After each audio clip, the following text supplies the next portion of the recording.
ladies and gentlemen. Welcome to another episode of the Victorious Ones podcast. Of course, as you all know, it's a place for gaming. It's comics, sports, movies, you name it. Pretty much inspiration, everything. Of course, my name is King Bond Jr., as you all well know at this point. And so this past weekend, I was able to, at least have a little bit of catching up to do as far as movies are concerned. Most importantly, the main one that I really wanted to catch up on was Spider-Man across the Spiderverse, and so of course I was able to see it the opening weekend because I had another scheduled obligation or whatever. In that aspect, it's like pretty much like church related activities. Excuse me. But I made sure to to make my business as soon as the next weekend rolled around, that I would see Spider-Man across Spider-Verse, especially all the reviews that I've seen and things like that. And I knew that was going to be great. And so so like I said, as far as reviews, whether it's spoilers, spoiler free, whatever, I knew it was going to be something special.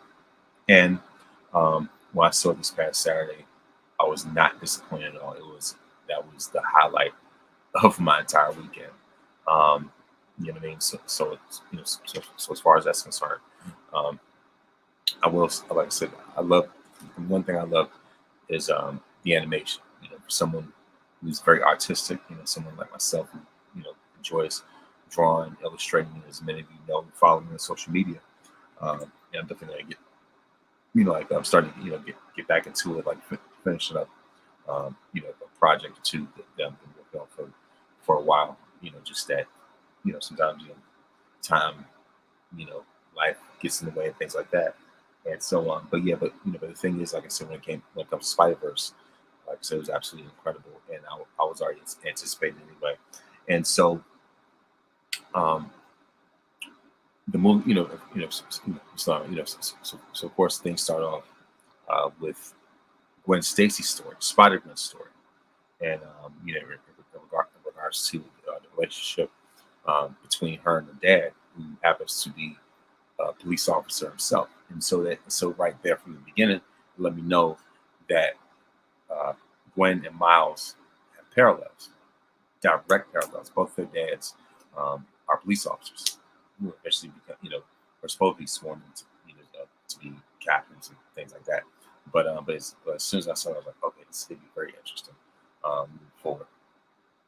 So as far as that, like I said, the fact that Gwen's dad was willing to sacrifice his relationship with his daughter for the sake of his job,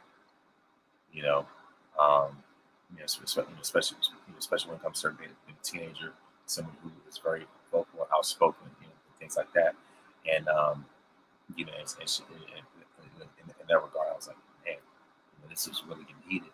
And so of course, fast forward, we go to Miles Morales' universe, and this is Miles when he's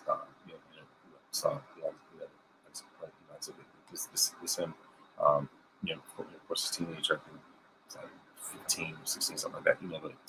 But as far as that, I know that obviously he's at a growth spurt as well as as we've seen, especially with the preview.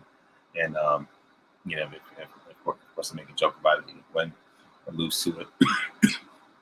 but yeah, so as far as that, I know that they show Miles' parents at a school, the guidance counselor or something, whatever. So as far as that, and it just goes to show, like, in terms of the way that Miles has to balance his responsibilities as a student as well as a hero. With great power comes great responsibility, type of thing. And so as far as that, like I said, and of course, he's dealing with his his supposed nemesis, the Spot guy or whatever. It's like so he's dealing with that. He has to balance and juggle between that as well as making sure he gets his meeting at his school you know, and of course, in that regard, with the way they come up with the narrative, and things like that, and so so as far as that, like I say, like eventually, like eventually, um, Miles and Gwen run into each other. Obviously, as a follow up from from Into the Spider-Verse. Yeah, of course, you see Miles illustrations of Gwen, things like that, and so so as far as that's concerned, like I said, it's like of course back into um, of course, like going across different dimensions and things like that, and also we found out why um, the like Spot guy or whatever his name is, how he became who he became, and it was a reference to what happened in the last movie after the explosion and fight against Kingpin, and how it was a chemical experiment gone bad and things like that. So so he's taking out Miles, and taking out anger out of him. And he was saying that the spider was sorry, like I said, sorry about that. And of course, he was saying that that the spider originally was not supposed to bite Miles. And so he's basically saying that essentially he was saying they basically created the Miles Morales Spider-Man, as far as that's concerned, trying to take credit for it, and stuff like that, just all kind of just craziness pretty much. um also we see more of a conflict, not just between Gwen and her dad, but also we see the conflict between Miles um, and both of his parents. And only thing about it is that is that Gwen only has her dad. Meanwhile, Miles has both of his parents, and so and it's, so of course that so, and especially when it comes to especially when it comes to Miles um, not being at certain places they needs to be, um, especially when uh, sorry, especially when his dad was being honored, and and having a celebration, things like that, and the fact that Miles showed up late, and so and the thing is like all throughout the movie, extending how long he'd be grounded from 1 month, 2 months, 2 months, 3 months, and it's just like whenever like whenever he's not home, they'll just extend his punishment, and and like I said, it just further shows that coming of age um, kind of thing, if you will, and of course, like when it comes to the Spider Verse, we see that it expands even more. Where we see Spider Woman, who's played by Issa Rae, and of course in this movie, Spider Woman is pregnant. And also we also see Spider Punk, who's played by Daniel Kaluuya. And of course, as I was watching the movie, I had to listen very carefully to his voice. I was like, yeah, I can recognize the British accent. That's definitely him. And of course, we also introduced like I said, to Miguel O'Hare, Spider-Man 2099, who's played by Oscar Isaac. You know, and of course, of course in that aspect, and when it comes to the focal point of the movie, it revolves around the Spider Verse itself. You know what I mean? So when it comes to like Spider Man Army, and things like that, and so it's so of course in that regard, um, and like I said, it's very very interesting the way that all these different universes cross. Like that's like previous different Spider Man, like cross paths and things like that. And so and one of the things that definitely enjoyed the Easter egg that they had was the pointing Spider-Man meme. As we've already seen, like where they have the two Spider-Man pointing at each other, or in this case, multiple Spider-Man pointing at each other. You know what I mean? So of course, in that aspect, then they had Spider-Man from like the Amazing Spider-Man animated series, or Spectacular Spider-Man, or whatever, Ultimate Spider-Man or something like that. Like so like I said, they had that version of Spider-Man the movie. They had a Scarlet Spider. They had like some uh, Cowboy Spider-Man, from like Wild Wild West. Even the horse had a Spider-Man mask. You know what I mean? So it's just like like just so many different um, Spider-Man, Spider-Man variations. And also, it's always great to see Peter Parker show up. That's the OG Spider-Man. You know what I mean? Like all this wouldn't be possible without him. And the great thing about this movie is that Peter's a dad now. You know what I mean? And so, like I said, I'd love to see that. I like to see that progression. I like to see that maturity, if you will. And one thing about Peter is that just like in Into the Spider-Verse, even when he's not the focal point, he's still the most critical aspect of the story. You know what I mean? In regards to him being Miles' mentor. You know what I mean? And so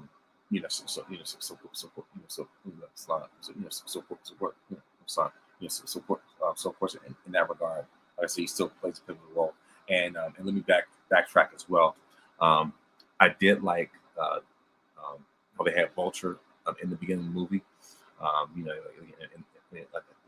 Something like I said, something. I did like the fight between Spider-Gwen and Vulture, and how he's like this, like this Da Vinci version of Vulture from like another universe. I thought that was pretty funny. I thought that was pretty cool.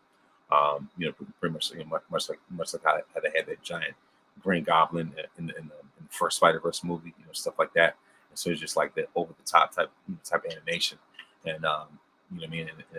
But of course, like I said, back to back to what I was talking about before. And so even with all these different versions of Spider-Man and all these different universes, um, they talking about canon events. Certain canon events needed to take place in order for Spider-Man to become who he is in each universe. It reminds me of What If, when they had the Doctor Strange episode, where in each timeline Christine dies, like in no matter what way, like no matter what way um, Doctor Strange try to stop it from happening. The most common theme is she ends up having to die in order for Stephen Strange to become who he became, right? And so, like I said, that was that was like the like one of the biggest keys that stuck out. And also, speaking of Doctor Strange, that they even made a reference to the MCU. It was Spider-Man 2099. So talking about Doctor Strange, and so, you're talking about like Doctor Strange and some kid in Earth, whatever whatever number the MCU um, timeline is. So of course they made reference to Spider-Man No Way Home. You know what I mean? And the thing is, this movie pulls a lot of different, um, pulls from a lot of different references, a lot of different examples and things like that. Um, and also, of course, it follows, follows the tragedy of Miles' uncle, Miles' uncle Aaron. And also, like I said, speaking of different universes, they have Donald Glover, Childish Gambino, as a problem, in this movie, but of course he's like, like locked up in like that, in some type of like cell, in like the Spider-Man universe, dimension, whatever, where they have all the different versions of Spider-Man and stuff like that. And so um, that was certainly a reference to to his character from Spider-Man: Homecoming.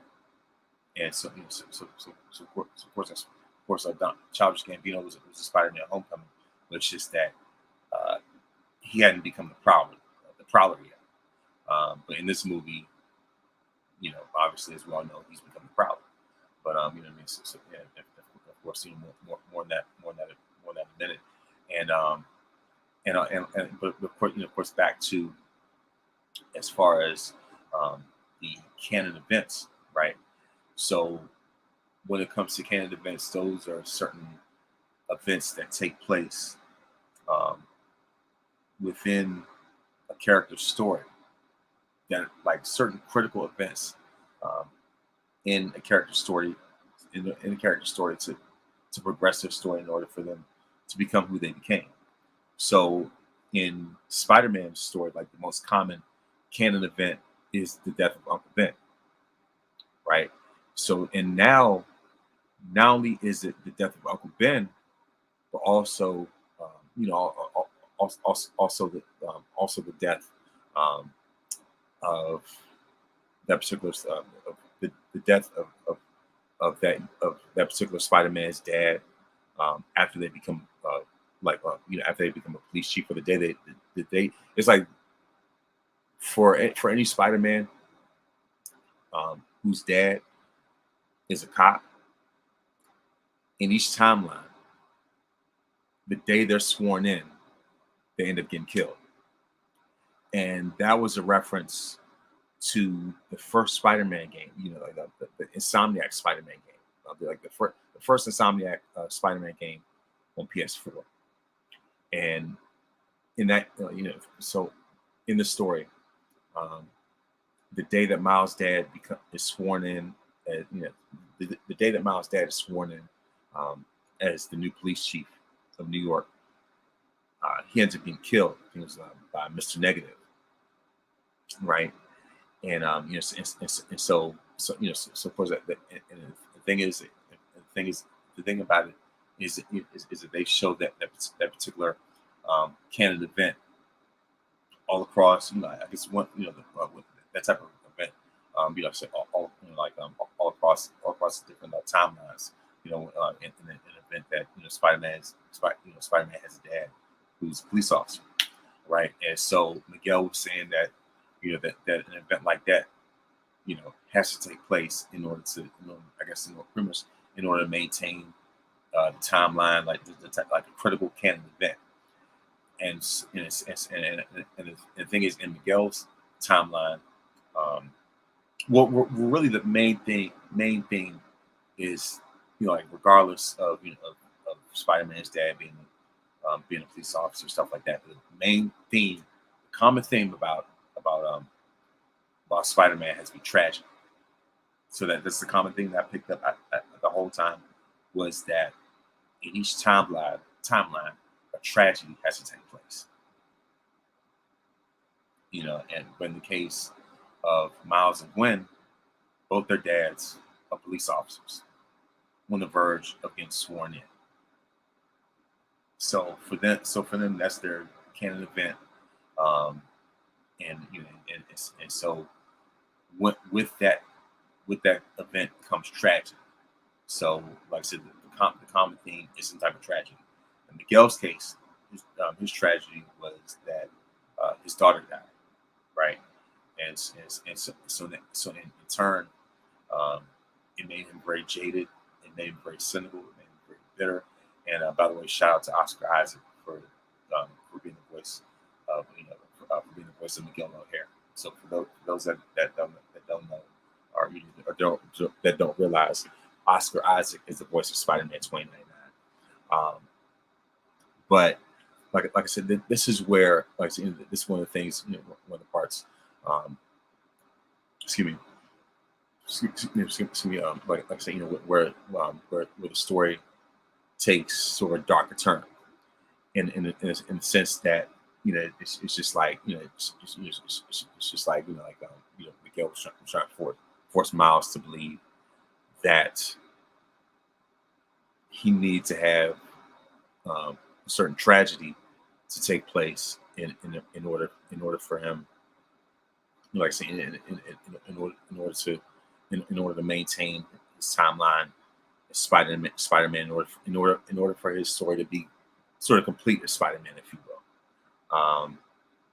And so Miles is like, no, you know, it doesn't have to happen that way. You know, it's like, you know, Miles' thing was, you know, this is my story. I'm gonna write my own rules. You know, I don't have to follow this particular status quo. And so you know, like it got me thinking that, you know, that the people, like, you know, the ones who are supposed to be the heroes in Miguel's case end up becoming the bad guys.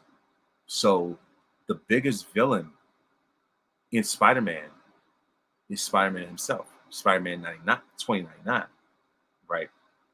The Miguel O'Hara Spider-Man is a bigger villain than you know, um, the Dot Man or Polka Dot Man. You know, guy looks like 101 Dalmatians without a face, stuff like that. Not him. He's not the main villain in this movie. The real one is actually Miguel O'Hara. Miguel O'Hara Spider-Man gives me Homelander vibes, gives me Omni-Man vibes. He's the archetype for a hero, but his characteristics are villain. You know, he has villainous characteristics. You know, um, you know what I mean?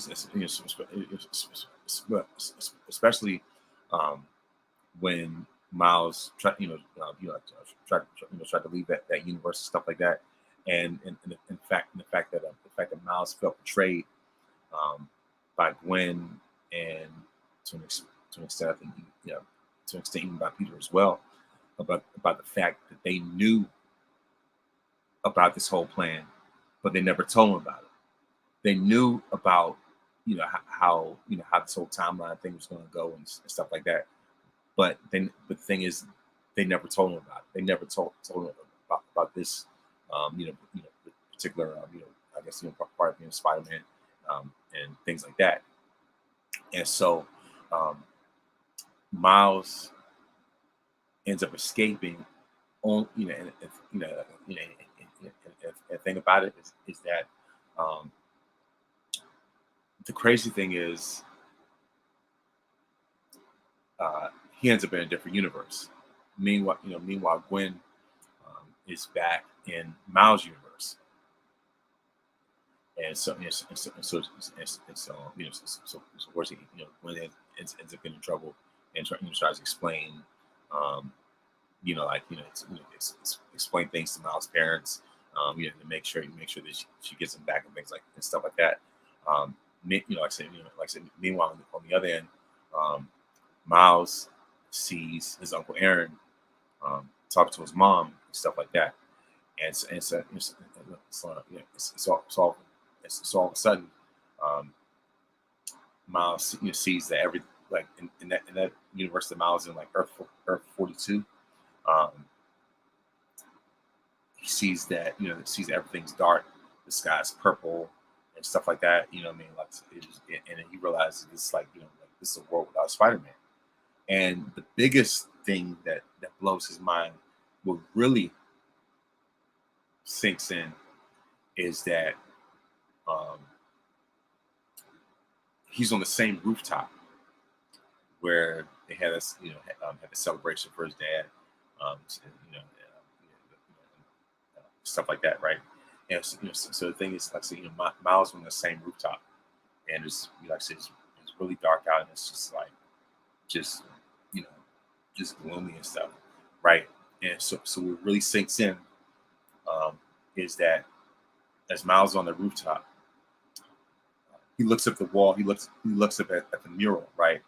In his universe, they have a mural of his Uncle Aaron. But in this Earth 42 universe that he accidentally finds himself in this particular universe, that there's a mural of his dad in place of his uncle.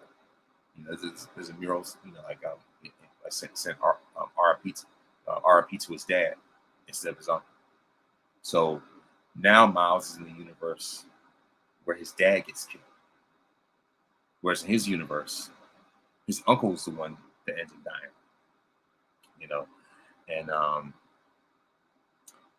And the crazy twist is that in the universe that that Miles accidentally finds himself um, in this Earth 42 universe, Earth 42 universe whose dad is killed. Here's the biggest twist of them all. In that universe, he becomes the problem.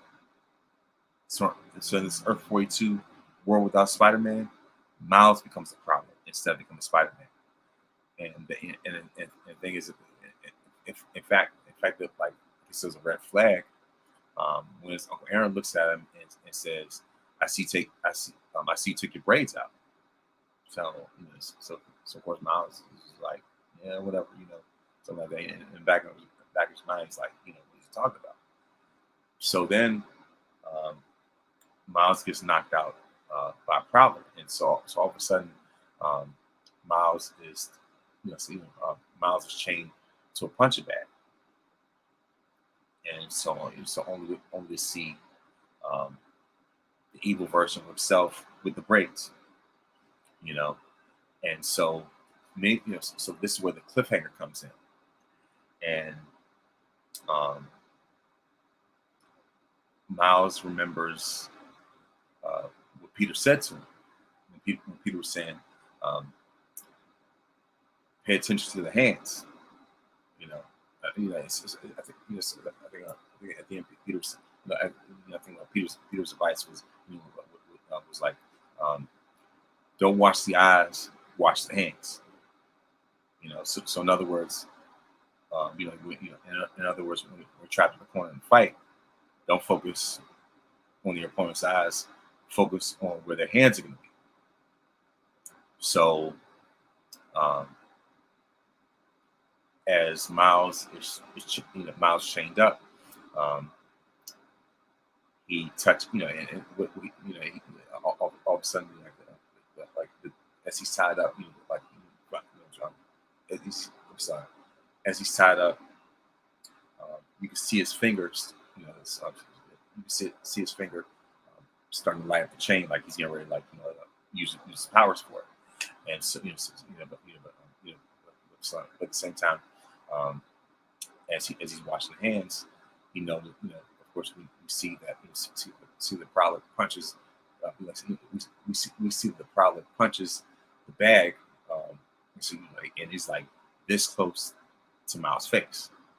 So I think it was like a left or right punch, but either way, the fist was right next to Miles' ear, and all of a sudden we're hit with "to be continued." So so now we're in the continuation. Because the thing about it is that obviously this is a trilogy. This is a Spider-Verse trilogy. So now I'm certainly I'm certainly anticipating what's about to happen next. But actually, like before I even go any further, I'm going to backtrack. I like how when Gwen got back to her universe, she reconciled with her dad, and the thing about it was, was of course this was after, after her and Miles and everybody found out about, like a certain canon event, where the dad's going to get killed, as soon as they get sworn in, right? So, as soon as Gwen the thing is, as soon as Gwen goes back to her timeline, she thinks that her dad is about to arrest her and stuff like that. Come to find out, her dad resigned from the police force. So we will talk about literally dodging a bullet, right? So her timeline, her dad was about to get killed as soon as he got sworn in as a police chief. But before he could even get sworn in as a chief, he steps down from the force altogether, right? And whereas in Miles' universe, his dad is 2 days away from being sworn in. So now we're left with this cliffhanger to see if whether or not Miles can escape escape the wrong universe that he's in order to get back home, and save his dad. So that's where we're at now. Um, it's literally a race against time, you know, and um, like it's like I'm sorry. I like uh, how Peter is willing to get back in the battle, and while bringing his daughter with him. I was like, okay, yeah, he's really stepping into this dad role, this going role, big time. And Spider-Punk, um, I think as far as Spider-Punk, so as far as Spider-Punk, in the like, for him, he was like, I got had enough of this. You know what I mean? So it's just like, it's like way too much for him. But the thing that got me, like one of the characters I was really most disappointed in, was Issa, Spider Woman, if you will. It's insecure. I'm like, and the thing about it is that, you know, the fact that, you know, um, even when she knew what Miguel was doing wrong, she didn't even stand up to him. And it's like she didn't even take Gwen's side. She took Miguel's side, you know, and just left Gwen and Miles hanging, just left them high and dry. I was like, talk about like I expected more out of Spider Woman, but like I said, but for her to, like I said, just pretty much just just pretty much turn a blind eye to everything. I was like, come on now. Now, to me, I'm sorry, so but eventually, she got on a motorcycle and started, so, I guess she was on the lookout on the lookout for Miles Morales, and scoping out, scoping out his universe, and following like where his dad was going, stuff like that. Especially when the way that timeline is set up, and knowing what happens to his dad, as soon as he's sworn in as a police chief, and things like that. So it's just like uh, this, like and just the way that it was just completely left with a cliffhanger.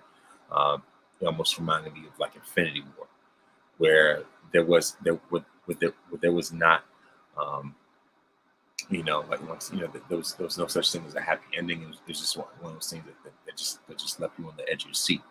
The only thing is, whereas Infinity War, Thanos was the clear cut winner, and and it just stopped there. You just look at the sunset, and the villain won. Whereas with this is literally a to be continued.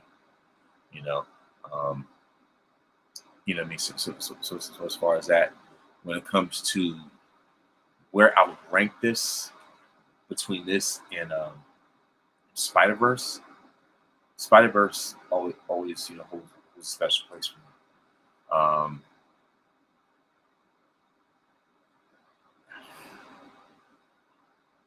It's tough. It's really, really, really tough. Um, I might give the slight edge probably to this, only because, like I said, it's the thing is, I was even asking people on Facebook about it. In a sense that um, both have great storylines, even though I like the ending to Into the Spider-Verse better. Um, you know, and then also like as far as them having Spider-Man Noir, Spider Pig, and stuff like that. Like I say, in that regard. Whereas with this, we're open to a whole new like world of all kind of different like uh, variants of Spider-Man and different like variants of Spider-Man, things like that, and how there's more of a focus on Gwen's backstory. Um, we know what Miles brings to the table, but I like how they're like I said, I like um, how they open things up in terms of Gwen's background, in terms of her story, in terms of why uh, she is who she is, right? And like I said, you know, and to see all these different versions of Spider-Man, like I said, as far as like Spider-Punk, 2099 Spider-Man, as far as that, so it's just like, um, you know what I mean? So like I said, it's one of those things where,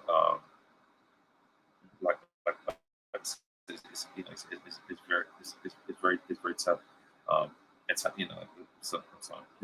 at times it's really tough to kind of, really tough sometimes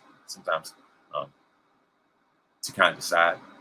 But I like the way that this movie has different Easter eggs, different versions of Spider-Man. So for instance, um,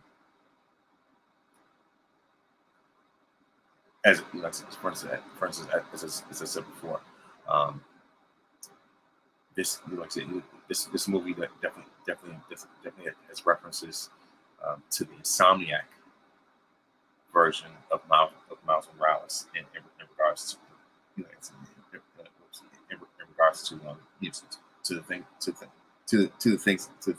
to the things that happened to him, and like I say, it's like, pretty much, um, uh, like I said, it was one of those things where it was just like, I mean, like, like I said, I mean, I like, the thing about it was just like, I mean, I like both of them, but um, I think they're both special in their own way. Um, it's just like, it's just like with with this one, um, when it comes to across the Spider-Verse, like I said, I don't sound like I'm just like rambling and being long-winded and things like that. It's just like doing an evaluation, right? Um, on one end, I like I kind of like the pacing of Into the Spider-Verse a little bit better in regards to like I guess, but but at the same time with this one, they have a deeper plan, if you will, a deeper end game in mind. Excuse the expression, if you will. Um, Into the Spider Verse was nice, but this one, when it came to the extra characters, it was just like more layers were added to this. More layers like I said, when it came to the introduction of the different Spider-Man from different timelines. More layers when it came to that cliffhanger. Um, you know, and so I would probably, and things I like, um, like I said, it's always great to see Peter, and like I say, like his like Peter's progression as far as the story is concerned. Like I say, I like the intro to Gwen's backstory.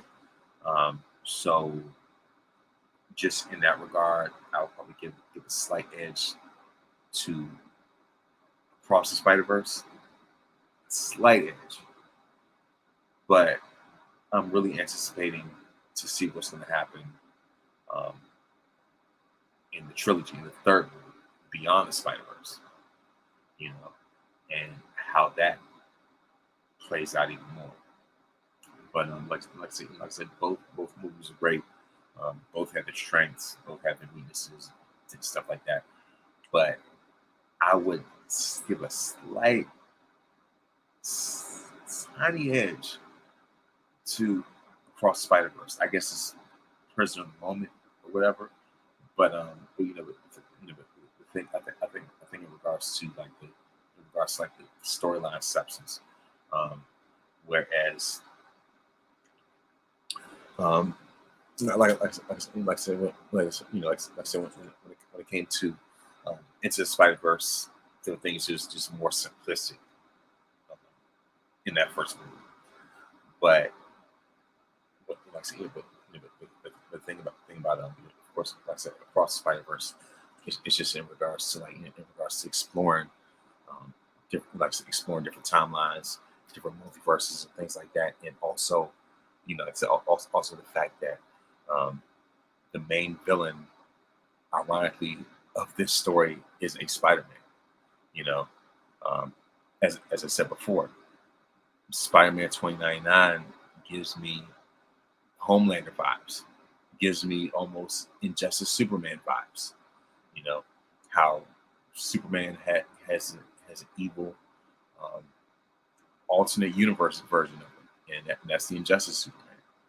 You know, um, I'm sorry, it's one of course, even though you have Bizarro, but there's something about about this alternate timeline Superman that's just super duper villainous. And Miguel O'Hara reminds me of Injustice storyline, Injustice timeline Superman. Um, very much Homelander-esque, very much Omni-Man like, you know what I mean? Um, like I said, he's definitely reached that reached his status in regards to like archetype. Um, it's hard for me to look at 2099 Spider-Man the same way ever again, and I certainly look forward to AwesomeCon this weekend. And side note, this year is the 10-year anniversary. 10 year. Wait a minute. Let's do it again. This year marks the official 10 years. 10-year anniversary of AwesomeCon here in Washington, D.C. at the Convention Center. And I'm definitely going. Got my ticket. Um, Might, thinking about going possibly going to the AwesomeCon after party. You know, um, you know what I mean. And of course, I look forward to seeing like different uh, Spider-Man cosplayers, and I know that this movie is going to influence um, a whole lot of people to cosplay Spider-Man. I know, like I said, when it comes to each year for AwesomeCon, whenever there's a movie that comes out, it's going to influence the cosplayers. Like the thing is, like whenever a certain movie comes out, like the thing is, it's definitely going to have like I said, there's definitely going to be an impact um, when it comes to cosplayers. We look at Black Panther 2018. In fact, I dressed as Black Panther.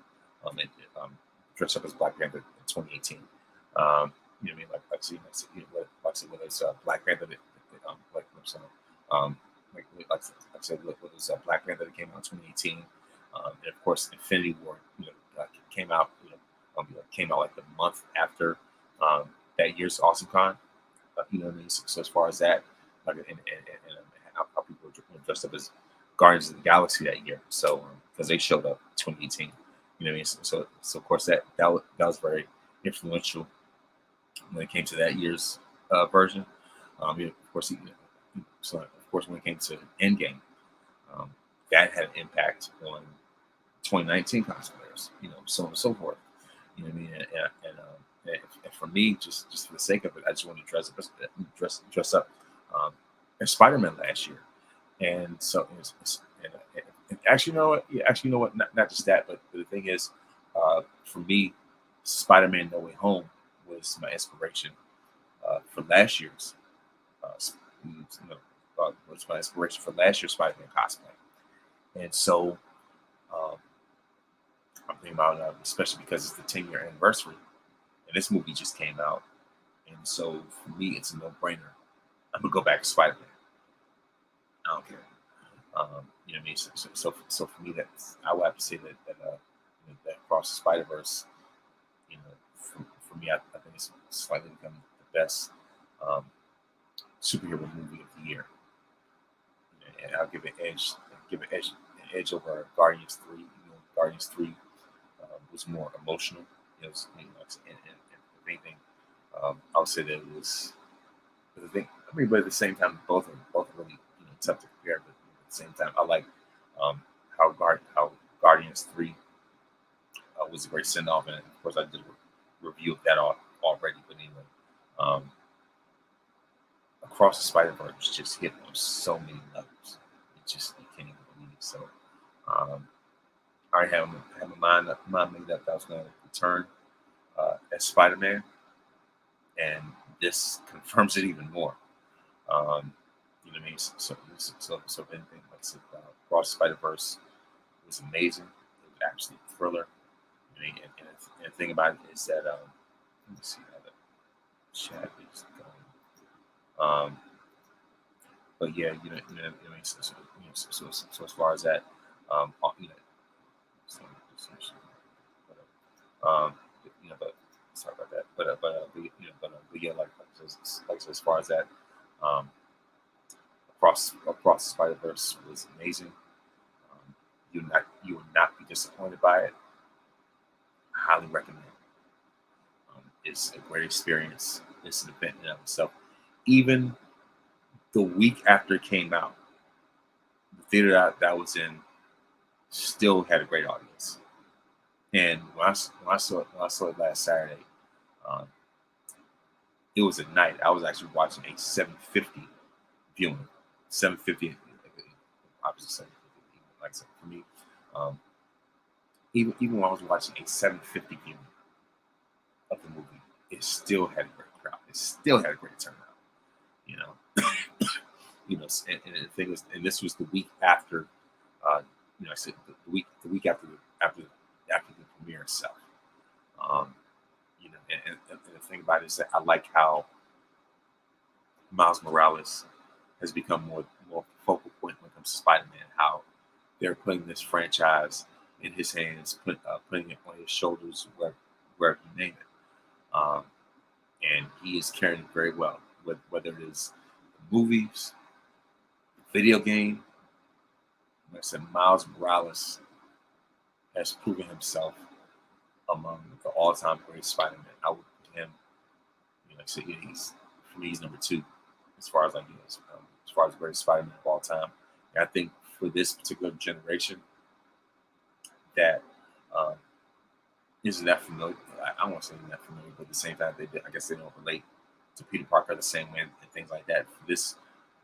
For this particular era generation of people who like be introduced to Spider-Man, um, Miles Morales has become that for them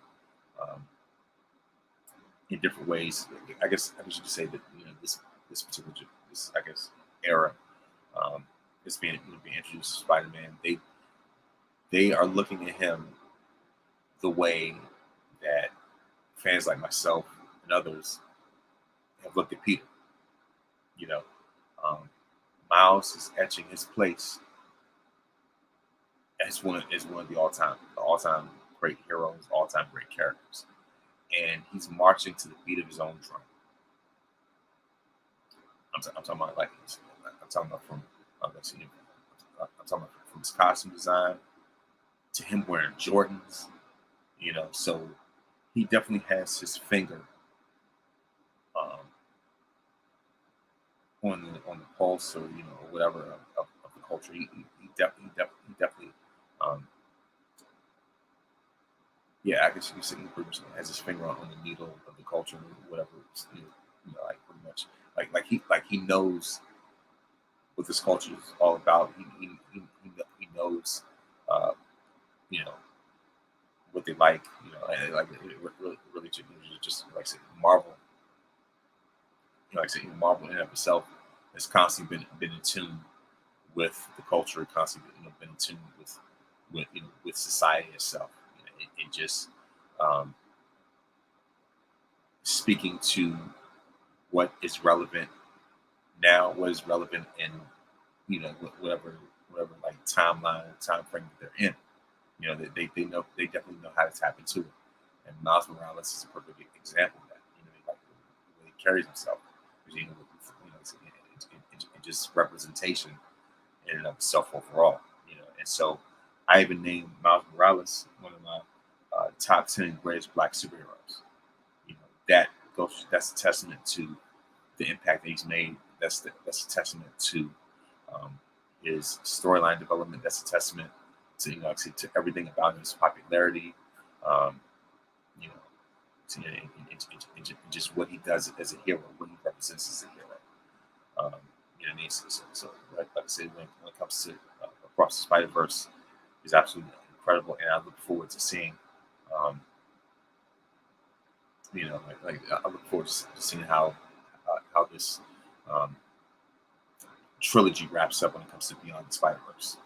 You know, and once again, I don't want to talk in circles, but at the same time, I thoroughly enjoyed the movie. I highly recommend it. You will not be disappointed.